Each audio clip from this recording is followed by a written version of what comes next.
Welcome to the P.A.S. Report Weekly Roundup Podcast. The P.A.S. Report provides an honest analysis on the critical issues that matter to you without the biased media filters. Here's your host, Professor Nick Giordano.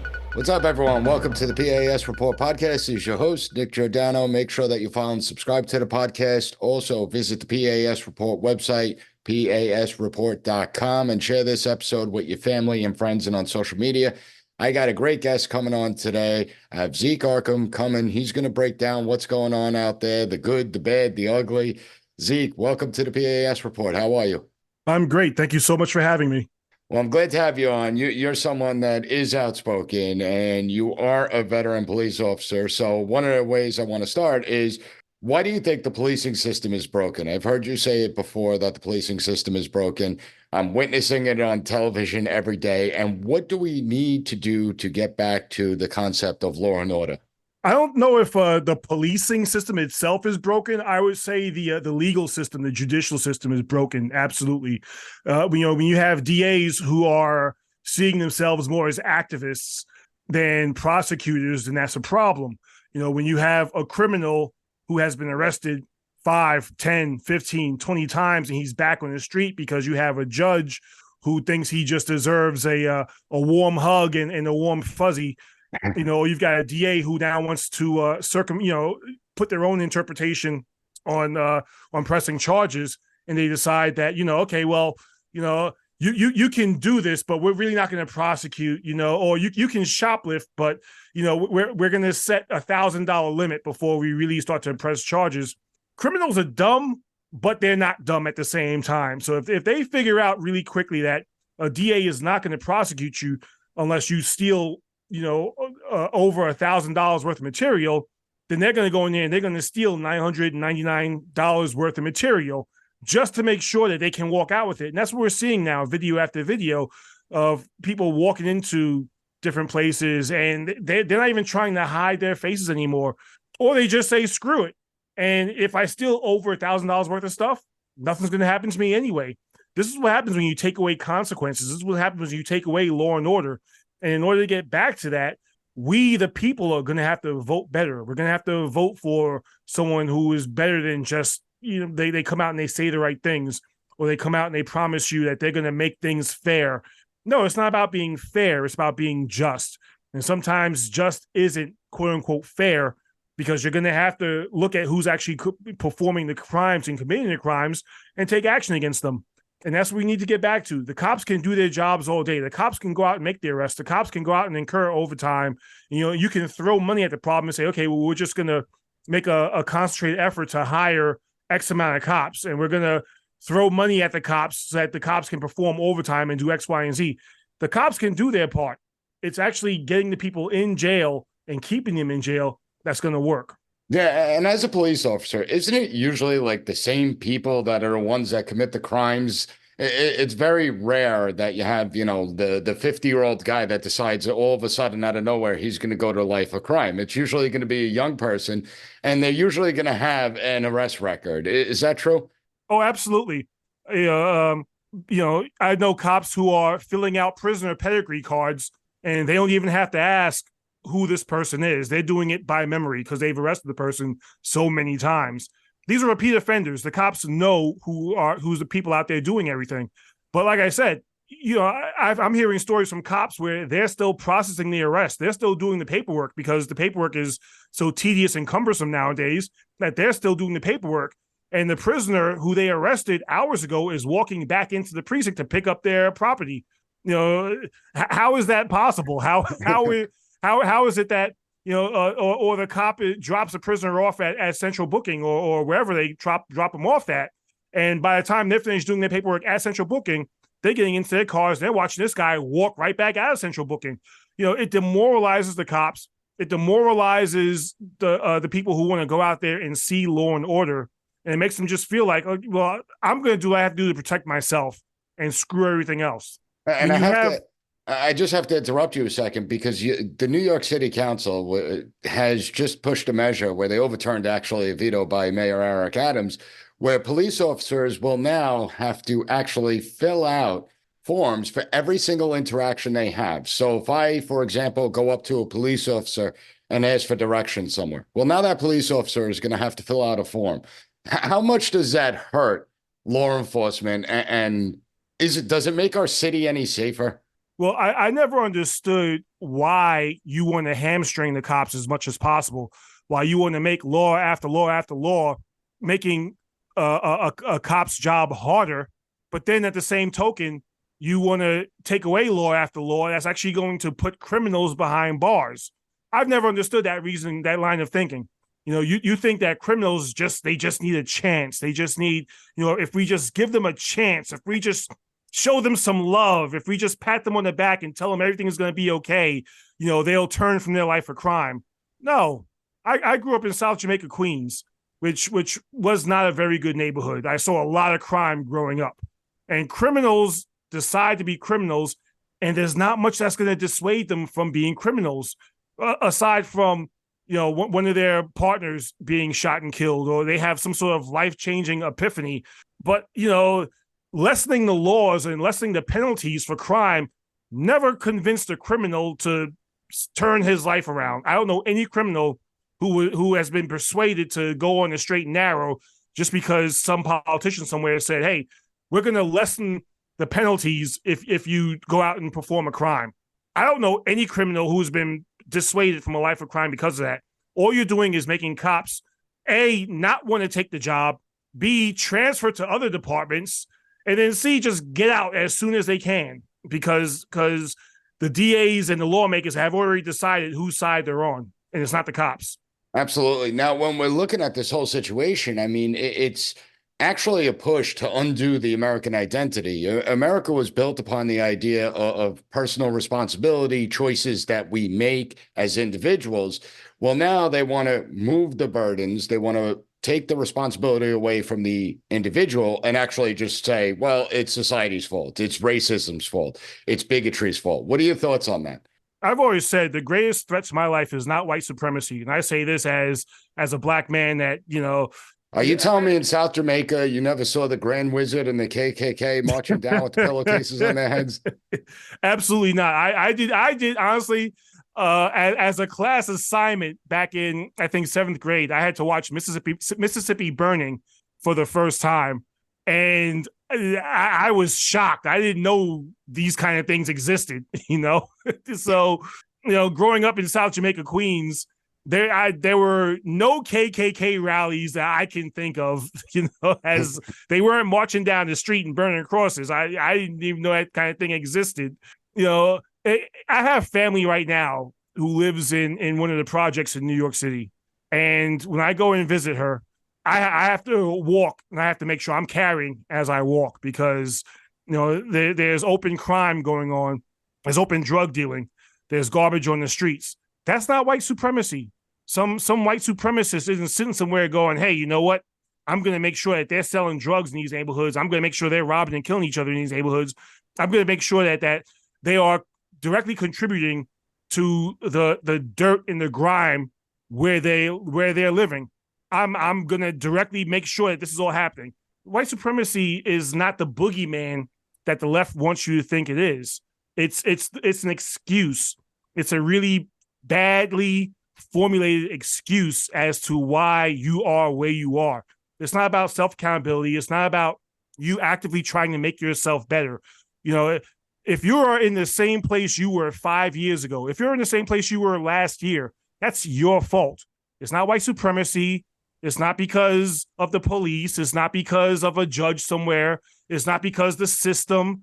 It's not because systemic racism. No, it's because you didn't get up and make something of yourself. That's something I was taught from my grandfather, who grew up during a time where there was real racism, where there was real prejudice, where you could say something was systemic and it was happening to you. Nowadays, in 2024, that's not the excuse. I hate to break someone's bubble. Actually, I don't hate to break it. I take great joy in breaking someone's bubble. That's not the excuse. Well, now I have to ask, I mean, as a black person, have you gotten your black card revoked yet? Because apparently when you say things like that, it's the black face of white supremacy. I mean, like they tried to tag Larry Elder with. How ridiculous is the narrative today? Did you ever envision a time where we'd be this insane in the United States?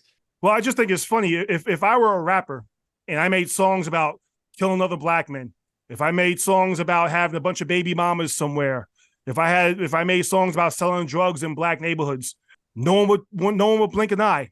Snoop Dogg, the majority of his songs are about that, and he's celebrated as a real black man. Jay-Z, the majority of his songs are about that, and he's celebrated as a quote unquote real black man. But here I am saying nothing is going to hold you back.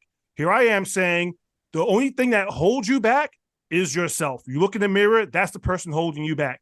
Here I am saying, even if someone shows me racism, I'm not saying individual racism doesn't exist, but I'm saying I don't let it become a barrier towards me. If someone doesn't like me for the color of my skin, I'm going to move around them. I'm going to move through them. I'm going to move over them. I'm going to keep pressing forward until I get to where I want to be. That's my message. And I'm called all kinds of names. I get DMs on Twitter every day, people threatening me and telling me that I'm putting the wrong message out there. Well, what about my message is wrong? What am I saying that's so incorrect? That there's no white supremacist boogeyman out there just sitting in the corner doing things to make you fail? No. This isn't the 1940s. It's not the 1950s or the 60s. It's not even the early part of the 1970s where you could make that excuse and it held some weight. We're here in 2024. We've had a black person quite literally in every aspect and facet of our government making laws.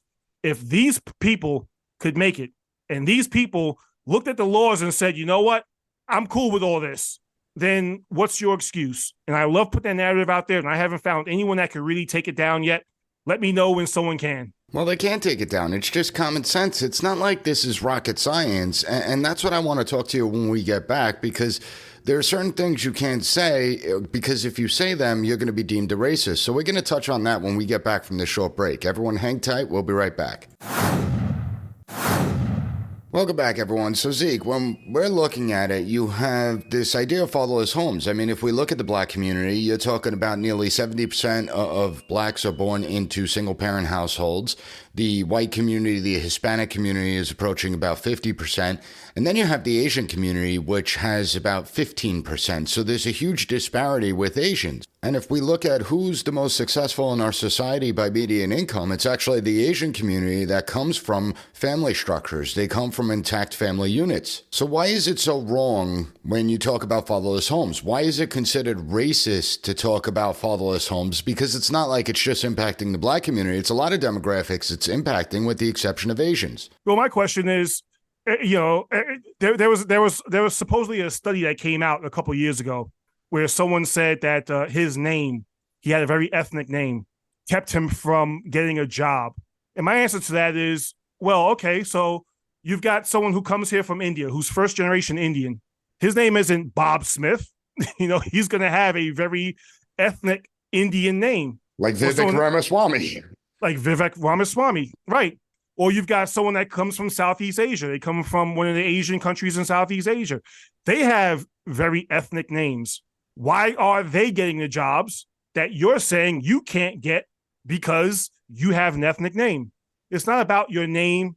It's not about how it's spelled. It's not about anything else like that. Because when I have a friend who is from Thailand, and we had to figure out his last name because none of us could pronounce it. It's got like 15 consonants in a row. None of us could pronounce it. He's a great guy. We all love him to death. We're like, you got to help us out with your last name, brother, because none of us can pronounce it. And he's one of the smartest guys I know. And that's because his parents weren't concerned about him looking cool or looking fly, looking fresh. His parents weren't concerned with him going out and playing basketball or anything else. His parents told him from day one, you are going to sit and you are going to study. You're going to get into a great high school. You're going to get into a great college. You're going to get a great job after that. And that's all he knew. I keep telling a lot of people in the black community, I keep telling a lot of people where I grew up, if you had the same mindset, if you sat and said, you know what, you're going to study, it's not going to be about, the latest song, you're not going to be listening to the radio and knowing all the lyrics to the latest song. You're going to sit, you're going to study your schoolwork, your studies, everything else is going to come before playing basketball, before playing anything else. You're going to sit, you're going to study. You're going to get into a great high school. You're going to get a great job. If you had the same mindset you would have the same amount of success. And people have they look for reasons why it's like, no. They look for more. They spend more energy trying to come up with excuses as to how that's not true rather than it is. And it's frustrating to me because I'm just, I'm saying to them, there's nothing holding you back. And to them, they're all like, yeah, there is something holding me back, but they can't explain how it's holding them back. Or they come up with excuses for stuff that happened to people in the 40s, or they say, oh, well, it's from slavery. Yeah, well, guess what? That excuse is no longer valid. Take your own success in your own hands, and that's just been my message every day. Now, are you starting to notice any changes in the communities? I mean, you were someone that you grew up South Jamaica. Okay, you understand the communities that you serve, in particular through law enforcement. Are you starting to see a mindset where people in these communities are saying, well, the Democrat policies are actually the harmful policies, or are they still, we're Democrats, we're going to vote Democrat, or we're just not going to vote at all? I mean, I think the last election for city council, only 7% of voter turnout, which is absolutely pathetic. So what is your feeling in the communities? Honestly, I think it's about the same. I think people are so just disenchanted with the government. No, and that's just being completely honest. I think it's about the same. I think people are just so disenchanted with the government. I think the Democrats do a great job of going into neighborhoods and saying, hey, listen, we're going to give you Juneteenth. Look at what we're doing for you as a Black person. We gave you Juneteenth. Look at that. You have a whole federal holiday. It cost us nothing to give it to you, but you get to feel good about having a holiday off, and it's yours. We made it a national holiday. No one goes. So you're telling me that nothing changed by giving Juneteenth or taking Aunt Jemima off the syrup bottle? Nothing changed? Nobody's lives were improved by that? Let me tell you something. The day after they took Aunt Jemima off the bottle, I looked at my bank account, and it was exactly the same. I looked at my credit score, and it was exactly the same. I asked around some friends. I said, hey, listen, maybe it's just me. I have money in the bank. I have a high credit score. Maybe it's just me. What happened to you? Did your credit score go up? No, their credit scores didn't go up either. Well, how about, did you get like $1,000 or something in the bank just because? No, it didn't happen to me either. Well, then, how did getting Juneteenth as a federal holiday help you out in any way, shape, or form? Yeah, I got the day off of work, So that's, I think people on the Republican side need to really start reaching out. And this has been my frustration with the Republican Party, even though I'm not a Republican myself. My frustration with the Republican Party has always just been no one is doing the legwork to actually go into some of these neighborhoods and go, hey, listen, vote for us. What do you have to lose? Trump was the only one who ever said it. Even Lee Zeldin, who I was a fan of running for governor of New York, really didn't go into enough neighborhoods and just say, hey, listen, this is what I'm looking to do for you. Right now, the current policies aren't doing anything for you. You're still in the same place. You're still going to the same stores. You're still hanging out the same corners. They're not going to the same stores because the stores are leaving these areas. Yeah, some of the bodegas are still there. Some of the bodegas, the bodegas aren't going anywhere. No. But as far as like the big box stores, they're picked up and leaving. They're tired of getting looted. But no one from the Republican side has ever said, hey, listen, we're going to do some serious outreach in these neighborhoods. Let's go in there and let's talk and let's see. There are some leaders who are starting to say, hey, listen, let's diversify our vote. Let's go and get out there and see who else we can vote for. But has it really taken hold yet in some of these neighborhoods? I haven't seen it. And I share your frustration. I've been saying that for the last decade. I've been saying how they need to go into the communities that they've long ignored. They've long surrendered to the Democrats. And I want to talk to you more about that when we get back from this quick break. So everyone, hang tight. We'll be right back. Welcome back, everyone. So, Zeke, before the break, we were talking about Republicans not going into these communities and how frustrating that is to watch as you see these communities are falling apart. And there's no real leadership. It's all under Democratic leadership that has reigned in these areas, in some cases, for nearly 100 years. So I understand the frustration. It's important to go into these communities and actually listen, not lecture the voters, but actually listen to them, listen to their complaints, because I am seeing on the television, people in Chicago, people in New York, people in Baltimore, people in Oakland, they are fed up. They're tired of it. They're on television. They're screaming about the illegal immigrant problem and how the officials in these communities are taking better care of the illegal immigrants as opposed to the residents of those communities, as opposed to the citizens of the United States. And so it raises the question, what is citizenship worth? But what I don't see is a Republican rep standing there saying back to these people, listen, we hear you. We're listening to you. We understand. Give us a chance and we'll do better. Give us a chance. You have nothing to lose. It's not like it's going to make things worse. It can only make things better. So give us the opportunity. I don't see Republican reps doing that. And I wonder, do you think it's because they're so out of touch with these communities since they surrendered these areas long ago? Do you think they don't simply understand them? Or do you think there's something more to this? Well, one of the things I'm hopeful for with Ronna McDaniel stepping down is that the Republicans take a new look at some of these opportunities that they have to really get in there and take advantage that they've just dropped. I mean, you have a great opportunity right now with all the illegals being put into black neighborhoods, forcing black children out of schools so that they can be put into these places. You have a great opportunity to come in and say, hey, listen, we didn't vote for this. We didn't want this. This is all for the people you voted in. These are all Democrat policies. Listen, put us in. We're going to send them back across the border. We're going to say, hey, listen, good luck. Nothing personal. We can't take 7 million people right now. So back across the border. You can go back to your home country and you can apply the right way. The Republicans have a great opportunity to do all this. Rising crime in certain neighborhoods. The Republicans have a great opportunity to say, hey, listen, we're going to go in there. We want your neighborhood safe.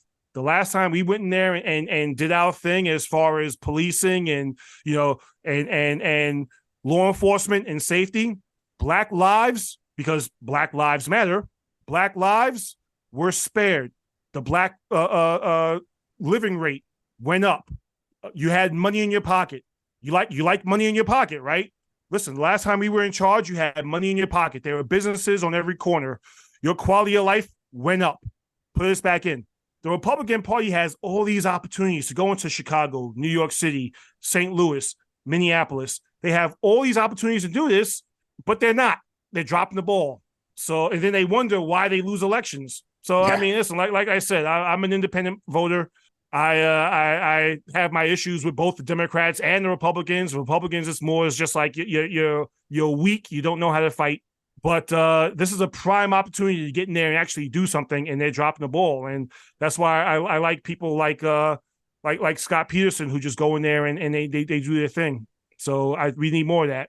And just on a broader level, what surprises you most about American culture today? I mean, we're nearly the same age. So when you look at how we grew up in the America we grew up in, I mean, to me, it's dramatically different. And I have 2 kids that sadly will not grow up in the same America that I grew up in.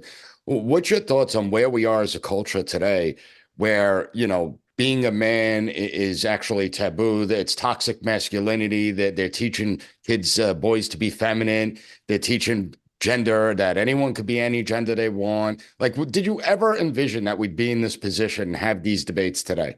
Not at all. Remember that line from Kindergarten Cop with the little kid? And he said, boys have penises and girls have vaginas. I do. There's no way he'd be able to say that line today without a bunch of leftists all going, hey, whoa, hey, that's hateful speech. That's you can't say that, or just the fact that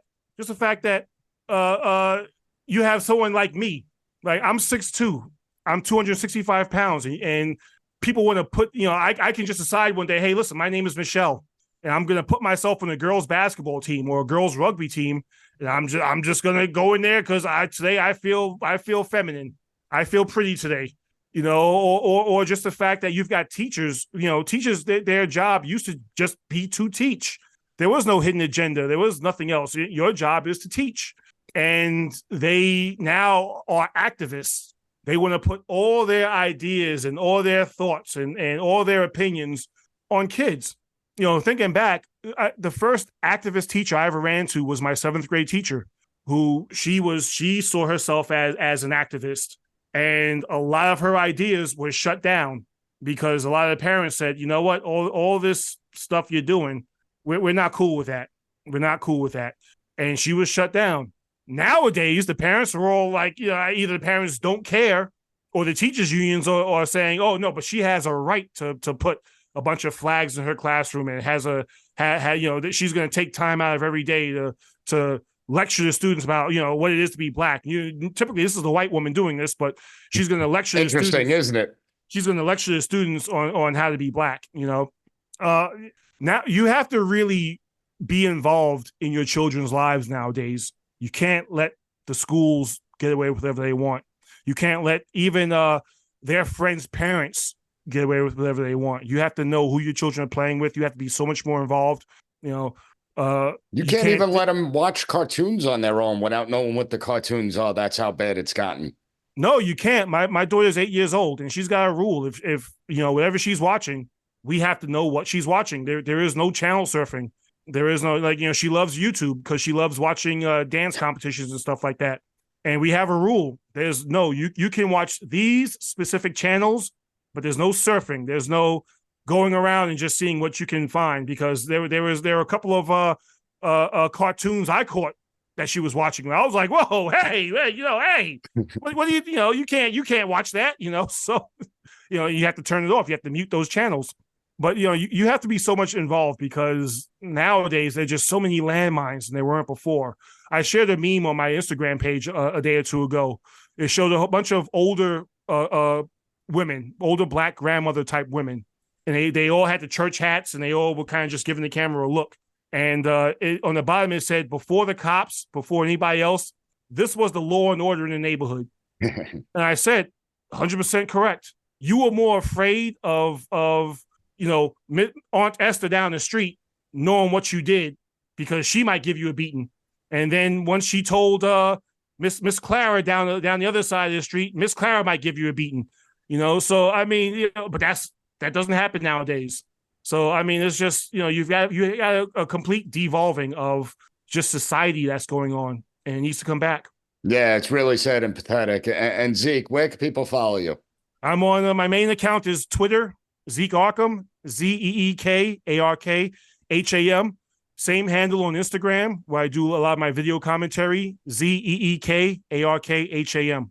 And we're going to have links up at the P.A.S. report. I really appreciate you speaking out, because you're a unique voice in this mix, in this cesspool that we call social media. So I want to thank you for coming on. I enjoyed you speaking out, and I'd love to have you back. Thank you so much for having me. I had a great time. Thank you. Thank you for listening to the P.A.S. Report Weekly Roundup Podcast. Have a good one. Bye. Be sure to rate, share, and subscribe to the podcast so you'll never miss an episode. Also, visit PASreport.com and follow us on Twitter at PAS Report.